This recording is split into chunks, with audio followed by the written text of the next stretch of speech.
বাড়ির এক্কেবারে ছোট্ট সদস্যটি থেকে সবথেকে বয়স্ক সদস্যদের জন্য হেলদি অ্যান্ড টেস্টি প্রোটিনে ভরপুর কিছু খাবার বানাতে গেলে অবশ্যই এই রেসিপিটা ট্রাই করে দেখতে পারেন। ছবি দেখে অনেকেই হয়তো বুঝতে পেরেছেন আজ শেয়ার করব হামাসের রেসিপি, আর সেটাও এক্কেবারে বাড়িতে থাকা সাধারণ কিছু উপকরণ দিয়ে। তো সবার প্রথমে একটা প্রেসার কুকারে আমি কিছুটা জল গরম করতে বসিয়েছি।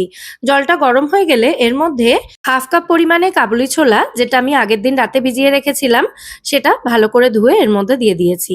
ছোলার সাথে এর মধ্যে দিয়ে দিচ্ছি 1 টিস্পুন মতো নুন, আর তার সাথে জাস্ট 1 পিঞ্চ মতো খাবার সোডা বা বেকিং সোডা দিলাম। বেকিং সোডাটা দেওয়া হলে ছোলাটা খুব সুন্দরভাবে খুব তাড়াতাড়ি সেদ্ধ হয়ে যাবে। তো এবার প্রেসার কুকারের ঢাকনা বন্ধ করে দিয়ে হাই হিটে এটাকে 5টা থেকে 6টা হুইসেল আসা পর্যন্ত রান্না করব, যাতে ছোলাটা ভালো মতো সেদ্ধ হয়ে যায়। তো ছোলা সেদ্ধ হয়ে যাওয়ার পর প্রেসার কুকারের ভেতর থেকে প্রেসারটা আপনা আপনি রিলিজ হওয়া পর্যন্ত এটাকে আমি রেখে দিয়েছিলাম। তারপর প্রেসার কুকারের ঢাকনাটা খুলেছি। দেখুন ছোলাটা কিন্তু খুব সুন্দরভাবে সেদ্ধ হয়ে গেছে। কিছু ছোলার খোসা আপনা আপনি ছেড়ে এসেছে, দেখতেই পাচ্ছেন। তো এবার প্রেসার কুকারটা সরিয়ে নিয়ে একটা ফ্রাইং প্যান গরম করে তার মধ্যে 3 টেবিল চামচ পরিমাণে গোটা সাদা তিল দিয়ে দিলাম। সাদা তিলটাকে ততক্ষণ পর্যন্ত ড্রাই রোস্ট করব যতক্ষণ না এটা ফ্রাইং প্যানে লাফালাফি শুরু করছে। যারা হামাস বানিয়ে থাকেন তারা জানেন এটা তৈরি করতে তাহিনি সস লাগে। তো আমাদের কাছে তো কেনা তাহিনি সস অনেকের বাড়িতেই হয়তো থাকবে না, কিন্তু সাদা তিল তো মোটামুটি সবার বাড়িতেই থাকে। তো আমি এই সাদা তিলটা ড্রাই রোস্ট করে এটা দিয়েই তাহিনি সসটা বাড়িতেই তৈরি করে নেব। তো দেখতেই পাচ্ছেন ফ্রাইং প্যানটার মধ্যে সাদা তিলগুলো লাফালাফি শুরু করে দিয়েছে। তো এটা ড্রাই রোস্টেড হয়ে গেছে। তো এবার টেম্পারেচারটা আমি অফ করে দিলাম, দিয়ে তিলটা ঠান্ডা হওয়ার জন্য অপেক্ষা করব। আর ওদিকে কাবুলি ছোলাটা ঠান্ডা হওয়ার পর ওটাকে আমি ফ্রিজে রেখে দিয়েছি এক্কেবারে চিল্ড হয়ে যাওয়ার জন্য। তো এবার এদিকে সাদা তিলটাও সম্পূর্ণ ঠান্ডা হয়ে গেলে এটাকে একটা মিক্সার জারের মধ্যে আমি দিয়ে দিচ্ছি। এটা প্রথমে শুকনো গুঁড়ো করে নেব, তারপর এটাতে আরো কিছু উপকরণ অ্যাড করব। তো প্রথমেই এটাকে মিক্সার গ্রাইন্ডারে শুকনো গুঁড়ো করে নিচ্ছি, মানে গ্রাইন্ড করে নিচ্ছি। তারপর এর মধ্যে দিয়ে দেব 1 টেবিল চামচ পরিমাণে অলিভ অয়েল।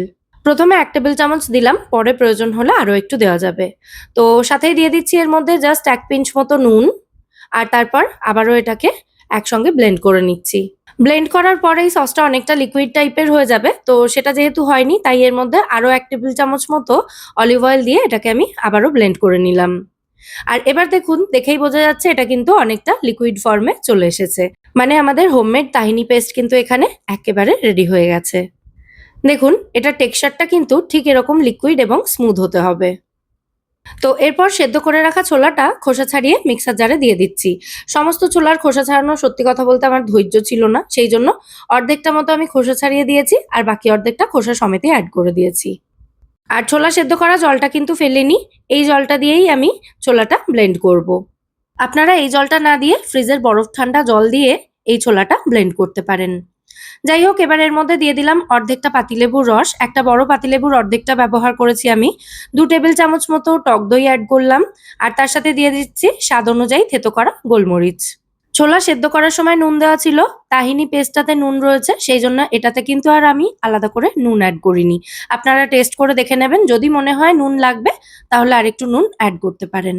তো ছোট জারটা একটু ছোট হচ্ছিল, সেই জন্য আমি বড় জারটার মধ্যে এই পেস্টটাকে শিফট করে দিয়েছি। আর তার সাথে ছোলা সেদ্ধ করা জল, যেটা ফ্রিজে রেখে ঠান্ডা করা ছিল, সেটা দিলাম 2 টেবিল চামচ মতো। আর দিয়েছি এখানে ভাজা রসুন 3টে বড় কোয়া। এর পরিবর্তে কাঁচা রসুনও ব্যবহার করা যেতে পারে, তবে যেহেতু এটা আর আমরা রান্না করব না, তাই রসুনটা আমি ভেজে দেওয়াটাই প্রেফার করি। আর এতে কিন্তু মোটামুটি হাফ কাপের একটু কম পরিমাণে জল আমি ব্যবহার করেছি, আর পুরোটাই কিন্তু ঠান্ডা জল দিয়েছি। জলটা আমি আগের মিক্সার জারটা ধুয়ে এর মধ্যে দিয়েছিলাম। যাই হোক, আমাদের হামাস কিন্তু এখানে একেবারে রেডি হয়ে গেছে। দেখুন কি সুন্দর একটা স্মুথ পেস্ট তৈরি হয়েছে। তো এবার এটাকে একটা সার্ভিং প্লেটের মধ্যে আমি ঢেলে নিচ্ছি। ট্র্যাডিশনালি এই হামাস তৈরি করতে কিন্তু বেশ অনেকটা পরিমাণে অলিভ অয়েল এতে দিতে হয়, তবে আমি তেলটা কিন্তু অতটা বেশি এখানে দিইনি। 2 থেকে 3 টেবিল চামচ সব মিলিয়ে এখানে তেল ব্যবহার করেছি। তো রসুন ভাজার যে তেলটা ছিল, রসুনটাও আমি অলিভ অয়েলেই ফ্রাই করেছি। তো সেই অলিভ অয়েলটাই এখানে দিয়ে দিলাম, আর সাথে একটু রেড চিলি ফ্লেক্স দিয়ে দিচ্ছি, যাতে এটা একটু সামান্য ঝালঝাল হয়। আপনারা ওপর থেকে একটু পার্সলে কুচি, একটু প্যাপ্রিকা পাউডার এগুলোও কিন্তু ছড়িয়ে দিয়ে তারপর সার্ভ করতে পারেন। আমি এখানে একটু আটা দিয়েই পিটা ব্রেড তৈরি করে নিচ্ছি, তবে আপনারা চাইলে কিন্তু পাউরুটির ওপরে স্প্রেড হিসেবেও এই হামাস ইউজ করতে পারেন, অথবা যে কোনো মুচমুচে জিনিসের সাথে ডিপ হিসেবে কিন্তু এই হামাস খাওয়া যেতে পারে। বাকি সব ছেড়ে দিন, সিম্পল রুটি দিয়ে খেতেও কিন্তু আমার এটা বেশ লাগে। তো কেমন লাগলো আজকের এই হেলদি অ্যান্ড টেস্টি প্রোটিনে ভরপুর হামাস রেসিপি সেটা কিন্তু অবশ্যই আমায় কমেন্টে জানাবেন। যদি ভালো লেগে থাকে ভিডিওটাকে বরাবরের মতো একটা লাইক এবং শেয়ার করে দেওয়ার অনুরোধ রইল।